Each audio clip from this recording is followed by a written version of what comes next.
الحمد للہ رب العالمین والصلاة والسلام علی سید الانبیاء والمرسلین اما بعد فاعوذ باللہ من الشیطان الرجیم بسم اللہ الرحمن الرحیم۔ حضرت علامہ مولانا مفتی محمد امجد علی اعظمی رحمۃ اللہ تعالی علیہ احکام مسجد کو بیان کر رہے ہیں۔ بہار شریعت کے صفحہ نمبر 643 پر حدیث نمبر 44 ہے۔ بہقی شعب الایمان میں حسن بصری سے مرسلن روایت کرتے کہ حضور صلی اللہ تعالی علیہ وآلہ وسلم فرماتے ہیں، ایک ایسا زمانہ آئے گا کہ مساجد میں دنیا کی باتیں ہوں گی، تم ان کے ساتھ نہ بیٹھو کہ خدا کو ان سے کچھ کام نہیں۔ حدیث نمبر 45۔ ابن خزیمہ ابو سعید خدری رضی اللہ تعالی عنہ سے راوی کہ حضور صلی اللہ تعالی علیہ وآلہ وسلم نے ایک دن مسجد میں قبلہ کی طرف تھوک دیکھا، اسے صاف کیا، پھر لوگوں کی طرف متوجہ ہو کر فرمایا، کیا تمہیں کوئی اس بات کو پسند کرتا ہے کہ اس کے سامنے کھڑا ہو کر کوئی شخص اس کے منہ کی طرف تھوک دے؟ حدیث نمبر 46 و 47۔ ابو داود و ابن خزیمہ و ابن حبان ابو سعید خدری رضی اللہ تعالی عنہ سے راوی کہ حضور صلی اللہ تعالی علیہ وآلہ وسلم فرماتے ہیں، جو قبلہ کی جانب تھوکے قیامت کے دن اس طرح آئے گا کہ اس کا تھوک دونوں آنکھوں کے درمیان ہوگا۔ اور امام احمد کی روایت ابو امامہ رضی اللہ تعالی عنہ سے ہے کہ فرمایا، مسجد میں تھوکنا گناہ ہے۔ حدیث نمبر 48۔ صحیح بخاری شریف میں ہے، صائب بن یزید رضی اللہ تعالی عنہما کہتے ہیں، میں مسجد میں سویا تھا، ایک شخص نے مجھ پر کنکری پھینکی، دیکھا تو امیر المؤمنین فاروق اعظم رضی اللہ تعالی عنہ ہیں۔ فرمایا، جاؤ ان دونوں شخصوں کو میرے پاس لاؤ۔ میں ان دونوں کو حاضر کیا۔ فرمایا، تم کس قبیلے کے ہو یا کہاں کے رہنے والے ہو؟ انہوں نے عرض کی، ہم طائف کے رہنے والے ہیں۔ فرمایا، اگر تم اہل مدینہ سے ہوتے تو میں تمہیں سزا دیتا کہ وہاں کے لوگ آداب سے واقف تھے، یعنی مدینہ کے۔ مسجد رسول اللہ صلی اللہ تعالی علیہ وسلم میں، مسجد رسول اللہ میں یعنی سرکار کی مسجد میں، مسجد نبوی میں آواز بلند کرتے ہو۔ سبحان اللہ، کس قدر ماشاء اللہ العزیز آداب مسجد کا خیال رکھا جا رہا ہے۔ احکام فقہ۔ مسئلہ نمبر 1، قبلہ کی طرف قصدن ارادتاً پاؤں پھیلانا مکروہ ہے، سوتے میں ہو یا جاگتے میں۔ مصحف شریف و کتب شرعیہ کی طرف یعنی تفاسیر و احادیث کی طرف پاؤں پھیلانا مکروہ ہے، ہاں اگر کتابیں اونچے پر ہوں، یعنی کتابیں اونچی پڑی ہوں کہ پاؤں کے برابر ان کی طرف نہ ہوں، پاؤں کی طرف برابر نہیں ہو رہے، وہ اونچی ہیں کتابیں، تو حرج نہیں، یا بہت دور ہوں کہ عرفاً کتاب کی طرف پاؤں پھیلانا نہ کہا جائے تو بھی معاف ہے، یعنی بہت دور کتابیں پڑھی ہیں اور انہوں نے پاؤں پھیلائے ہوئے ہیں اور ادھر پاؤں کا رخ ہے لیکن ہے بڑی دور، اور کوئی بندہ نہیں کہے گا کہ کتابوں کی طرف منہ کیا ہوا ہے، تو پھر معاف ہے۔ مسئلہ نمبر 2، نابالغ کا پاؤں قبلہ رخ کر کے لٹا دیا، یہ بھی مکروہ ہے، اور کراہت اسے لٹانے والے پر عائد ہوگی۔ یعنی کراہیت جو ہے اس بندے پر ہے جس نے لٹایا ہے۔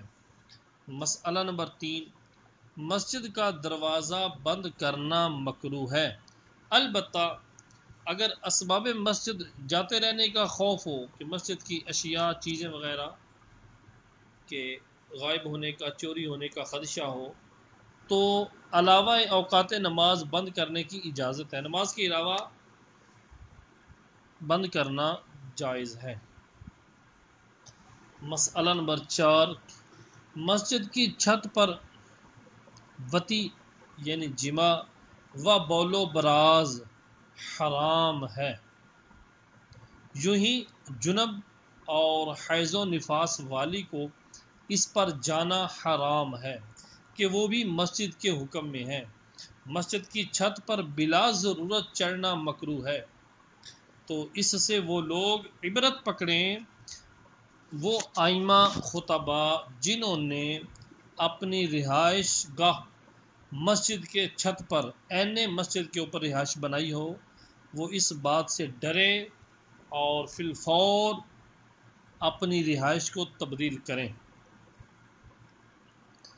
مسئلہ نمبر 5، مسجد کو راستہ بنانا یعنی اس میں سے ہو کر گزرنا جائز نہیں، اگر اس کی عادت کرے تو فاسق ہے۔ اگر کوئی اس نیت سے مسجد میں گیا، وسط میں پہنچا کہ نادم ہوا، یہ نیت یہی تھی گزروں گا ادھر چلا جاؤں گا، درمیان میں پہنچا تو نادم ہوا، تو جس دروازے سے اس کو نکلنا تھا اس کے سوا دوسرے دروازے سے نکلے، یا وہیں نماز پڑھے پھر نکلے، اور وضو نہ ہو تو جس طرف سے آیا ہے واپس جائے۔ مسئلہ نمبر 6، مسجد میں نجاست لے کر جانا اگرچہ اس سے مسجد آلودہ نہ ہو، یا جس کے بدن پر نجاست لگی ہو اس کو مسجد میں جانا منع ہے۔ نمبر 7، ناپاک روغن مسجد میں جلانا یا نجس گارا مسجد میں لگانا منع ہے۔ مسئلہ نمبر 8، مسجد میں کسی برتن کے اندر پیشاب کرنا یا فسد کا خون لینا، یعنی رگ کھول کر فاسد خون نکلوانا، یہ جو پچھنے لگوائے جاتے ہیں فسد، یہ بھی جائز نہیں۔ نمبر 9، بچے اور پاگل کو جن سے نجاست کا گمان ہوتا ہو مسجد میں لے جانا حرام ہے، ورنہ مکروہ۔ جو لوگ جوتیاں مسجد کے اندر لے جاتے ہیں ان کو اس کا خیال کرنا چاہیے کہ اگر نجاست لگی ہو تو صاف کر لیں، اور جوتا پہنے مسجد میں چلے جانا سوء ادب ہے، یعنی بے ادبی ہے۔ مسئلہ نمبر 10، عیدگاہ یا وہ مقام کہ جنازہ کی نماز پڑھنے کے لیے بنایا ہو، اقتداء کے مسائل میں مسجد کے حکم میں ہے کہ اگرچہ امام و مقتدی کے درمیان کتنی ہی صفوں کی جگہ فاصل ہو، اقتداء صحیح ہے، اور باقی احکام مسجد کے اس پر نہیں۔ اس کا یہ مطلب نہیں کہ اس میں پیشاب پخانہ جائز ہے، بلکہ یہ مطلب کہ جنب اور حیض و نفاس والی کو اس میں آنا جائز ہے۔ فنائے مسجد اور مدرسہ و خانقاہ قبرستان وغیرہ و سرائے اور تالابوں پر جو چبوترا وغیرہ نماز پڑھنے کے لیے بنا لیا کرتے ہیں ان سب کے بھی یہی احکام ہیں جو عیدگاہ کے لیے ہیں۔ مسئلہ نمبر 11، مسجد کی دیوار میں نقش و نگار اور سونے کا پانی پھیرنا منع نہیں، جبکہ یہ نیت تعظیم مسجد ہو۔ یہ جو مسجد میں نقش و نگار کر رہے ہیں اس میں نیت کیا ہے؟ مسجد کی تعظیم۔ مگر دیوار قبلہ میں نقش و نگار مکروہ ہے۔ یہ حکم اس وقت ہے کہ کوئی شخص اپنے مال حلال سے نقش و نگار کرے، اور مال وقف سے نقش و نگار حرام ہے۔ اگر متولی نے کرایا یا سفیدی کی تو تاوان دے، ہاں اگر واقف نے یہ فعل خود بھی کیا یا اس نے متولی کو اختیار دے دیا تو مال وقف سے یہ خرچ دیا جائے گا۔ مسئلہ نمبر 12، مسجد کا مال جمع ہے اور خوف ہے کہ ظالم ضائع کر ڈالیں گے، تو ایسی حالت میں نقش و نگار میں صرف کر سکتے ہیں، نقش و نگار میں صرف خرچ کر سکتے ہیں۔ مسئلہ نمبر 13، مسجد کی دیواروں اور محرابوں پر قرآن لکھنا اچھا نہیں کہ اندیشہ ہے وہاں سے گرے اور پاؤں کے نیچے پڑے۔ اسی طرح مکان کی دیواروں پر کہ علت مشترکہ ہے کہ وہی خدشہ ہے، وہاں پر بھی ہے، گرے گا تو پاؤں تلے آئے گا۔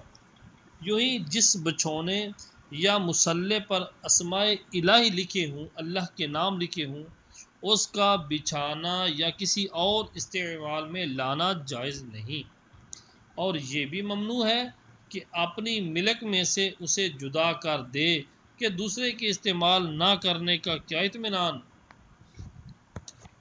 لہذا واجب ہے کہ اس کو سب سے اوپر کسی ایسی جگہ رکھیں کہ اس سے اوپر کوئی چیز نہ ہو۔ اللہ اکبر۔ یوں ہی بعض دسترخوان پر اشعار لکھتے ہیں، بعض لوگ دسترخوان وغیرہ پر اشعار لکھتے ہیں، اب ان کا بچھانا اور ان پر کھانا ممنوع ہے۔ نمبر 14، مسجد میں وضو کرنا اور کلی کرنا اور مسجد کی دیواروں یا چٹائیوں پر یا چٹائیوں کے نیچے تھوکنا اور ناک سنکنا ممنوع ہے، اور چٹائیوں کے نیچے ڈالنا اوپر ڈالنے سے زیادہ برا ہے، اور اگر ناک سنکنے یا تھوکنے کی ضرورت ہی پڑ جائے تو کپڑے میں لے یعنی کپڑے میں ناک وغیرہ صاف کر لے۔ مسئلہ نمبر 15، مسجد میں کوئی جگہ وضو کے لیے ابتدا ہی سے بانی مسجد نے قبل تمام مسجد بنائی ہے، یعنی بانی مسجد نے مسجد کے تمام ہونے سے پہلے ہی کوئی جگہ وضو کے لیے بنائی ہے جس میں نماز نہیں ہوتی تو وہاں وضو کر سکتا ہے۔ یوں ہی طشت وغیرہ کسی برتن میں بھی وضو کر سکتا ہے، مگر بشرط کیا کمال احتیاط ہے، یعنی زیادہ بہترین طریقہ تو یہ ہے کہ احتیاط کی جائے کہ کوئی چھینٹ مسجد میں نہ پڑے، بلکہ مسجد کو ہر گھن کی چیز سے، ہر بدبودار چیز سے بچانا ضروری ہے۔ آج کل اکثر دیکھا جاتا ہے کہ وضو کے بعد منہ اور ہاتھ سے پانی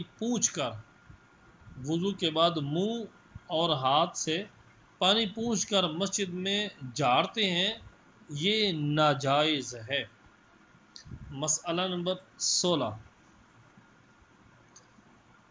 کیچڑ سے پاؤں سنا ہوا ہے، یعنی کیچڑ جو ہے وہ پاؤں کے اوپر لگا ہوا ہے، اس کو مسجد کی دیوار یا ستون سے پونچھنا ممنوع ہے۔ یوں ہی پھیلے ہوئے غبار سے پونچھنا بھی ناجائز ہے، اور کوڑا جمع ہے تو اس سے پونچھ سکتے ہیں۔ یوں ہی مسجد میں کوئی لکڑی پڑی ہوئی ہے کہ عمارت مسجد میں داخل نہیں، اس سے بھی پونچھ سکتے ہیں۔ چٹائی کے بیکار ٹکڑے سے جس پر نماز نہ پڑھتے ہوں پونچھ سکتے ہیں، مگر بچنا افضل ہے۔ مسئلہ نمبر 17، مسجد کا کوڑا جھاڑ کر کسی ایسی جگہ نہ ڈالیں جہاں بے ادبی ہو۔ نمبر 18، مسجد میں کنواں نہیں کھودا جا سکتا، اور اگر قبل مسجد وہ کنواں تھا، مسجد بنانے سے پہلے وہ کنواں تھا اور اب مسجد میں آ گیا، مسجد کی حد میں آ گیا تو باقی رکھا جائے گا۔ نمبر 19، مسجد میں پیڑ لگانے کی اجازت نہیں، ہاں مسجد کو اس کی حاجت ہے کہ زمین میں تری ہے، ستون قائم نہیں رہتے، تو تو اس تری کے جذب کرنے کے لیے پیڑ لگا سکتے ہیں۔ مسئلہ نمبر 20، قبل تمام مسجدیت یعنی مسجد مکمل ہونے سے پہلے مسجد کے اسباب رکھنے کے لیے مسجد میں حجرہ وغیرہ بنا سکتے ہیں۔ نمبر 21، مسجد میں سوال کرنا حرام ہے اور اس سائل کو دینا بھی منع ہے۔ مسجد میں گم شدہ چیز تلاش کرنا منع ہے۔ حدیث میں ہے، جب دیکھو کہ گمی ہوئی چیز مسجد میں تلاش کرتا ہے تو کہو خدا اس کو تیرے پاس واپس نہ کرے کہ مسجدیں اس لیے نہیں بنی۔ اس حدیث کو مسلم نے ابو ہریرہ رضی اللہ تعالی عنہ سے روایت کیا۔ مسئلہ نمبر 22، مسجد میں شعر پڑھنا ناجائز ہے، البتہ اگر وہ شعر حمد و نعت و منقبت و وعظ تقریر و حکمت کا ہو تو جائز ہے۔ مسئلہ نمبر 23، مسجد میں کھانا پینا سونا معتکف اور پردیسی کے سوا کسی کو جائز نہیں، لہٰذا جب کھانے پینے وغیرہ کا ارادہ ہو تو اعتکاف کی نیت کر کے مسجد میں جائے، کچھ ذکر و نماز کے بعد اب کھا پی سکتا ہے۔ اور بعضوں نے صرف معتکف کا استثناء کیا ہے کہ صرف معتکف کھا پی سکتا ہے، سو سکتا ہے، اور یہی راجح ہے، یہی مفتابہی ہے۔ لہٰذا غریب الوطن بھی یعنی پردیسی جو ہے غریب الوطن بھی نیت اعتکاف کرے کے خلاف سے بچے، اختلاف سے وہ بچے۔ مسئلہ نمبر 24،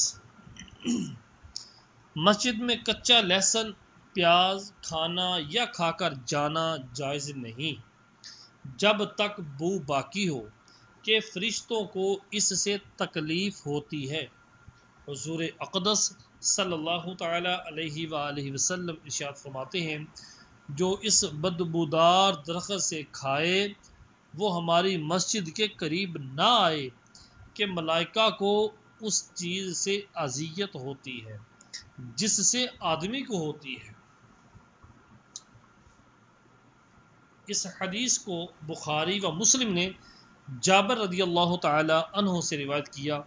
یہی حکم ہر اس چیز کا ہے جس میں بدبو ہو، جیسے گندنا، یہ ایک قسم کی مشہور ترکاری کی طرح ہوتی ہے، ترکاری ہوتی ہے جو لہسن سے مشابہت رکھتی ہے، لہسن سے ملتی جلتی ہے۔ مولی، کچا گوشت، مٹی کا تیل، وہ دیا سلائی جس کے رگڑنے میں بو اڑتی ہے، ریاح خارج کرنا وغیرہ وغیرہ، جس کو گندا دہنی کا عرضہ ہو، منہ سے بدبو آتی ہو، یا کوئی بدبودار زخم ہو، یا کوئی دوا بدبودار لگائی ہو، تو جب تک بو ختم نہ ہو اس کو مسجد میں آنے کی ممانعت ہے۔ یوں ہی قصاب، کسائی اور مچھلی بیچنے والے اور کوڑی اور سفید داغ والے اور اس شخص کو جو لوگوں کو زبان سے ایذا دیتا ہو مسجد سے روکا جائے گا۔ مسئلہ نمبر 25، بیع و شراء، خرید و فروخت وغیرہ ہر عقد مبادلہ مسجد میں منع ہے۔ عقد مبادلہ یعنی لین دین مسجد میں منع ہے، صرف معتکف کو اجازت ہے جب کہ تجارت کے لیے خریدتا بیچتا نہ ہو بلکہ اپنی اور بال بچوں کی ضرورت سے ہو اور وہ شے مسجد میں نہ لائی گئی ہو، تب وہ معتکف کر سکتا ہے۔ مسئلہ نمبر 26، مباح باتیں بھی مسجد میں کرنے کی اجازت نہیں، یعنی وہ باتیں جن میں نہ ثواب ہو نہ گناہ، ایسی باتیں بھی مسجد میں کرنے کی اجازت نہیں، نہ آواز بلند کرنا جائز، یعنی آواز بلند کرنا بھی جائز نہیں۔ افسوس کہ اس زمانے میں مسجدوں کو لوگوں نے چوپال بنا رکھا ہے، یہاں تک کہ بعضوں کو مسجدوں میں گالیاں بکتے دیکھا جاتا ہے، والعیاذ باللہ۔ مسئلہ نمبر 27، درزی کو اجازت نہیں کہ مسجد میں بیٹھ کر اجرت پر کپڑے سیے، ہاں اگر بچوں کو روکنے اور مسجد کی حفاظت کے لیے بیٹھا تو حرج نہیں۔ یوں ہی کاتب کو مسجد میں بیٹھ کر لکھنے کی اجازت نہیں، جبکہ اجرت پر لکھتا ہو، اور بغیر اجرت لکھتا ہو تو اجازت ہے، جبکہ کتاب کوئی بری نہ ہو، جو کتابت کر رہا ہے وہ کوئی بری چیز نہ ہو، لاہ لاہ والے معاملات نہ ہو۔ یوں ہی معلم اجیر اجرت پر پڑھانے والے کو مسجد میں بیٹھ کر تعلیم دینے کی اجازت نہیں، اور اجیر نہ ہو تو اجازت ہے۔ مسئلہ نمبر 28، مسجد کا چراغ گھر نہیں لے جا سکتا، اور تہائی رات تک چراغ جلا سکتے ہیں اگرچہ جماعت ہو چکی ہو، اس سے زیادہ کی اجازت نہیں، ہاں اگر واقف نے یہ شرط کر دی ہو یا وہاں تہائی رات سے زیادہ جلانے کی عادت ہو تو پھر چراغ مسجد کے اندر تہائی رات سے زیادہ بھی جلا سکتے ہیں، اگرچہ شب بھر کی ہو، پوری رات ہو۔ مسئلہ نمبر 29، مسجد کے چراغ سے کتب بینی اور درس و تدریس تہائی رات تک تو مطلقاً کر سکتا ہے اگرچہ جماعت ہو چکی ہو، اور اس کے بعد اجازت نہیں، مگر جہاں اس کے بعد تک جلنے کی عادت ہو تو وہاں جائز ہے۔ مسئلہ نمبر 30، چمگادڑ اور کبوتر وغیرہ کے گھونسلے مسجد کی صفائی کے لیے نوچنے میں حرج نہیں۔ مسئلہ نمبر 31، جس نے مسجد بنوائی تو مرمت اور لوٹے، چٹائی، چراغ، بتی وغیرہ کا حق اسی کو ہے، اور اذان و امامت کا اہل ہے، اذان و اقامت و امامت کا وہ اہل ہے تو اس کا بھی وہی مستحق ہے، ورنہ اس کی رائے سے ہو، یوں ہی اس کے بعد اس کی اولاد اور کنبے والے غیروں سے بہتر ہیں۔ مسئلہ نمبر 32، بانی مسجد نے ایک کو امام و مؤذن کیا اور اہل محلہ نے دوسرے کو، تو اگر وہ افضل ہے جسے اہل محلہ نے پسند کیا ہے تو وہی بہتر ہے، اور اگر برابر ہوں دونوں تو جسے بانی نے پسند کیا وہ امام ہوگا۔ مسئلہ نمبر 33، سب مسجدوں سے افضل مسجد حرام شریف ہے، خانہ کعبہ، مسجد حرم، پھر مسجد نبوی، پھر مسجد قدس، پھر مسجد قباء، پھر اور جامع مسجدیں، پھر مسجد محلہ، پھر مسجد شارع، یعنی اڈے پہ، سڑک پہ، اسٹیشن پہ جو مسجد ہوتی ہے، شارع۔ مسئلہ نمبر 34، مسجد محلہ میں نماز پڑھنا اگرچہ جماعت قلیل ہو، مسجد جامع سے افضل ہے، اگرچہ وہاں بڑی جماعت ہو، بلکہ اگر مسجد محلہ میں جماعت نہ ملی ہوئی، اگر مسجد محلہ میں جماعت نہ ہوئی ہو تو تنہا جائے اور اذان و اقامت کہے، نماز پڑھے، وہ مسجد جامع کی جماعت سے افضل ہے۔ مسئلہ نمبر 35، جب چند مسجدیں برابر ہوں تو وہ مسجد اختیار کرے جس کا امام زیادہ علم و صلاح والا ہو، اور اگر اس میں سب برابر ہوں تو جو زیادہ قدیم ہو، پرانا ہو، اور بعضوں نے کہا جو زیادہ قریب ہو۔ اور زیادہ راجع یہی معلوم ہوتا ہے کہ جو زیادہ قریب ہو۔ مسئلہ نمبر 36، مسجد محلہ میں جماعت نہ ملی تو دوسری مسجد میں با جماعت پڑھنا افضل ہے، اور جو دوسری مسجد میں بھی جماعت نہ ملے تو محلے ہی کی مسجد میں پڑھنا اولا ہے، بہتر ہے۔ اور اگر مسجد محلہ میں تکبیر اولا یا 1-2 رکعت فوت ہو گئی اور دوسری جگہ مل جائے گی تو اس کے لیے دوسری مسجد میں نہ جائے۔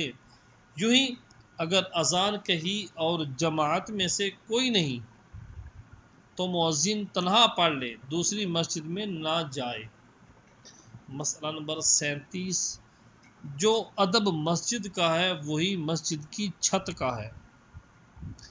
مسئلہ نمبر 38، مسجد محلہ کا امام اگر معاذ اللہ زانی یا سود خور ہو یا اس میں اور کوئی ایسی خرابی ہو جس کی وجہ سے اس کے پیچھے نماز منع ہو تو مسجد چھوڑ کر دوسری مسجد کو جائے، اور اگر اس سے ہو سکتا ہو تو اس امام کو معزول کر دے، فارغ کر دے۔